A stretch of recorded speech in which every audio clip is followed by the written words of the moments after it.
حفظ قرآن کی حقیقت و حیثیت۔ عہد رسالت میں متن قرآن کی کتابت کے ساتھ اس کی حفاظت اور اشاعت کے لیے اسے زبانی یاد کرنے کا طریقہ بھی اختیار کیا گیا۔ اس کی ضرورت اس لیے بھی تھی کہ عرب معاشرت میں لکھنے پڑھنے کا رواج کم تھا، کتابت کے ذرائع بھی عام میسر نہ تھے، رسم الخط بھی اس درجے ترقی یافتہ نہیں تھا کہ بغیر زبانی قرأت کے متن کی درست پڑھائی ہر ایک کے لیے ممکن ہوتی۔ قرآن مجید سب کو لکھ کر دے بھی دیا جاتا تو بھی یہ ممکن نہیں تھا کہ سب اسے دیکھ کر پڑھ سکتے۔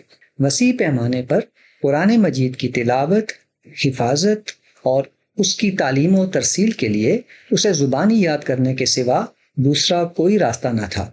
صحابہ کے ہاں بغیر سمجھے قرآن پڑھنے اور حفظ کرنے کا کوئی تصور نہیں تھا۔ عربی ان کی اپنی زبان تھی، اس لیے بنا سمجھے پڑھنا ان کے لیے ممکن نہ تھا۔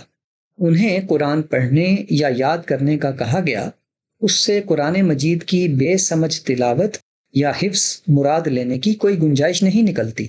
بعد میں عجمی اقوام جب دائرہ اسلام میں داخل ہوئیں تو پہلی بار ان کے ہاں بے سمجھ تلاوت اور حفظ کا آغاز ہوا۔ قرآن مجید کے متن کی قرأت سیکھنا ان کے لیے پہلا کام تھا۔ اس کے بعد انہیں اس کے فہم کی طرف متوجہ ہونا تھا۔ کسی دوسری زبان کی کتاب پڑھنے میں یہی ترتیب اختیار کی جاتی ہے، مگر سستی یا بے توجہی کی وجہ سے ان کی اکثریت نے ناظرہ قرآن پر اکتفا کر لیا۔ اس کوتاہی کا جب عام رواج ہو گیا تو اس کے لیے سند جواز اختراع کر لی گئی۔ اس نئے طرز کے حفظ و قرأت کو اس تلاوت اور حفظ کا مترادف باور کرایا گیا جس کی ترغیب احادیث میں وارد ہوئی تھی۔ امام ابو بکر الطرطوشی نے بجا طور پر بے سمجھ حفظ کے اس طرز عمل کو بدعت قرار دیا ہے۔ وہ کہتے ہیں، قرآن مجید کے متعلق لوگوں کی ایک بدعت قرآن کے فہم و تفقہ کو چھوڑ کر محض اس کے الفاظ کو حفظ کرنے پر اکتفا کر لینا ہے۔ حوالہ الحوادث والبدع صفحہ 101۔ قرآن مجید اور احادیث مبارکہ میں قرآن مجید کو سمجھ کر پڑھنے کی تلقین کی گئی ہے اور بے سمجھے پڑھنے سے منع کیا گیا ہے۔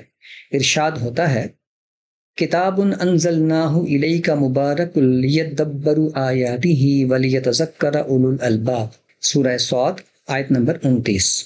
ترجمہ: یہ ایک بابرکت کتاب ہے جو ہم نے اے پیغمبر تمہاری طرف نازل کی ہے، اس لیے کہ لوگ اس کی آیتوں پر غور کریں اور اس لیے کہ عقل والے اس سے یاد دہانی حاصل کریں۔ دوسری جگہ ارشاد ہوتا ہے، افلا یتدبرون القرآن ام علی قلوب اقفالها، سورہ محمد آیت نمبر 24۔ ترجمہ: سو کیا یہ قرآن پر غور نہیں کرتے یا دلوں پر ان کے تالے چڑھے ہوئے ہیں؟ ترمذی کی ایک صحیح حدیث میں رسول اللہ صلی اللہ علیہ وسلم سے مروی ہے، جس نے 3 دن سے کم مدت میں قرآن ختم کر ڈالا، اس نے قرآن سمجھا ہی نہیں۔ رقم حدیث 2949۔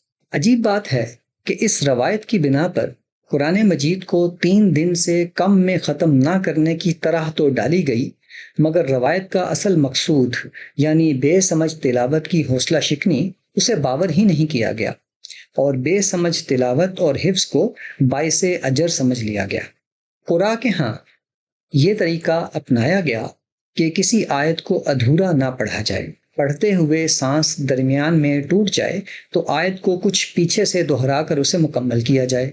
اس کا مقصد اس کے سوا کچھ نہیں کہ آیت کا ادھورا مطلب ادا نہ ہو، مگر آیت کا مطلب ہے کیا، اس کی طرف التفات نہ ہونے کو بھی جائز بلکہ باعث ثواب سمجھ لیا گیا۔ ایک روایت میں بیان ہوا ہے کہ الف لام میم کی تلاوت پر 30 نیکیاں ملتی ہیں۔ اس روایت سے بے سمجھ تلاوت و حفظ کے جواز پر استدلال کیا جاتا ہے۔ استدلال یہ ہے کہ الف لام میم کا معنی معلوم نہیں، پھر بھی ان کی تلاوت پر ثواب ملتا ہے، اس لیے بے معنی تلاوت بھی اجر کا باعث ہے۔ یہ روایت مستند نہیں، تاہم اگر اس کی صحت پر کسی درجے میں اطمینان بھی ہو جائے تو بھی اس کا اسلوب تلاوت کی ترغیب دینے کا ہے، نہ کہ بے سمجھ تلاوت کی ترغیب دینے کا۔ الف لام میم کے اجر کا بیان ثواب کا حجم بتانے کے لیے بطور مثال ذکر ہوا ہے۔ یہ بات کسی طرح معقول نہیں کہ کسی بامعنی کتاب کو بے سمجھے پڑھنے کی ترغیب دی جائے، خصوصاً قرآن مجید جیسی کتاب ہدایت کے حق میں یہ تصور بالکل بے جا ہے۔ پھر یہ ترغیب ان لوگوں کو کیسے دی جا سکتی ہے جن کے لیے قرآن مجید ان کی اپنی زبان میں ہونے کی وجہ سے اسے بے سمجھے پڑھنا ممکن ہی نہ تھا۔ محولہ بالا مفہوم کی تمام روایات میں سے کوئی روایت بھی سندن صحیح یا حسن کے درجے کی نہیں کہ کسی بھی درجے میں بنائے استدلال بنائی جا سکے۔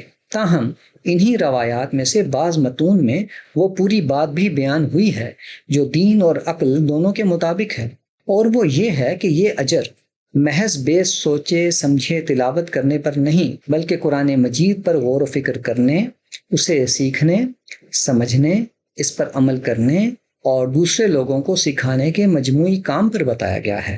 اس روایت کے الفاظ یہ ہیں: تعلم القرآن واتلوہ تؤجروا بکل حرف 10 حسنات اما انی لا اقول الف لام میم ولکن الف ولام ومیم۔ حوالہ التفسیر من سنن سعید بن منصور، جلد 1 صفحہ 35۔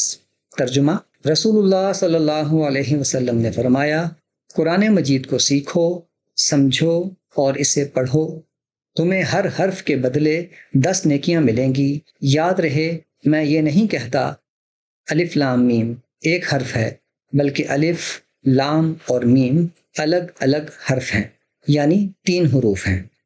روایات میں وارد ہونے والے الفاظ حامل قرآن اور صاحب قرآن کا مصداق بھی غلط طور پر اس حافظ قرآن کو قرار دے دیا گیا جسے قرآن مجید کے معنی اور مفہوم سے کوئی سروکار نہیں ہوتا۔ اس مفہوم کی روایات بھی ضعیف ہیں، تاہم ان میں بھی حامل قرآن اور صاحب قرآن کے القابات اس شخص کے لیے آئے ہیں جو قرآن مجید سے اشتغال رکھتا، اس پر عمل کرتا، اس کے حلال کو حلال اور حرام کو حرام سمجھتا ہے۔ یہ شخص ظاہر ہے کہ قرآن مجید کو سمجھنے والا ہی ہو سکتا ہے۔ روایت کے الفاظ ملاحظہ کیے جا سکتے ہیں۔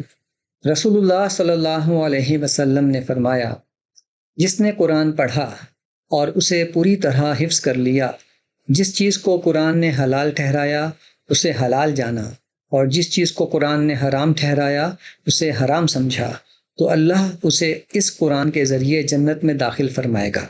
حوالہ ترمذی، رقم حدیث 2905۔ فہم قرآن محض طبقہ علماء کے لیے ہی مخصوص نہیں ہے۔ قرآن مجید کے فہم کے مختلف درجات ہیں اور ہر فرد اپنی بساط کے مطابق اس میں سے حصہ وصول کرتا ہے۔ فہم قرآن کا ایک دائرہ اعلیٰ سطحی اور فنی نوعیت کا ہے جو مخصوص علمی ذوق رکھنے والی ذہانتوں کا میدان ہے۔ تاہم قرآن مجید کا عام فہم بھی مطلوب ہے۔ یہ تذکیر اور تزکیہ کے حصول کے لیے ہے، اور تذکیر و تزکیہ ہی قرآن مجید کا اصل مقصود ہے۔ قرآن مجید کا بیشتر حصہ اسی پر مشتمل ہے، اور یہ بہت سادہ اور واضح انداز میں بیان ہوا ہے۔ اس کے لیے کسی اعلیٰ لسانی اور علمی مہارت کی ضرورت نہیں۔ قرآن مجید کے محفوظ ہو جانے کے قابل اعتماد ذرائع میسر آ جانے کے بعد اس کی حفاظت کے لیے اسے زبانی یاد کرنے کی وہ اہمیت اور ضرورت باقی نہیں رہی جو پہلے تھی۔ تاہم یہ بھی ضروری ہے کہ اس کی حفاظت میں کوئی دقیقہ فروگزاشت نہ کیا جائے۔ اس کے لیے حفاظ کی ایک بڑی تعداد دنیا میں موجود رہنی چاہیے جن کی اجتماعی یادداشت میں پورا قرآن محفوظ رہے۔ قرآن کی حفاظت کا یہ ایسا ذریعہ ہے جس کا کوئی نعم البدل نہیں۔ اپنے ذوق اور عبادت میں حلاوت پانے کے لیے قرآن مجید جزوی طور پر یا مکمل حفظ کرنا بھی بڑی سعادت کی بات ہے، مگر یہ ذاتی انتخاب کا معاملہ ہے جو سن شعور سے پہلے نہیں کیا جا سکتا۔ بچوں سے قرآن حفظ کرانے کا بہرحال کوئی جواز نہیں۔ دین کے نام پر یا آخرت کے مزعومہ تحفظ کی خاطر بچوں پر ان کی مرضی کے بغیر ایسی مشقت مسلط کرنا جس کا حکم یا مطالبہ خدا نے نہیں کیا، یہ ان کا استحصال ہے۔ یہ ہرگز ثواب کا کام نہیں۔ اپنا شوق پورا کرنے کے لیے بچوں کو تختہ مشق بنانا زیادتی ہے، اور خدا کے ہاں ہر ظلم و زیادتی کا حساب لیا جائے گا۔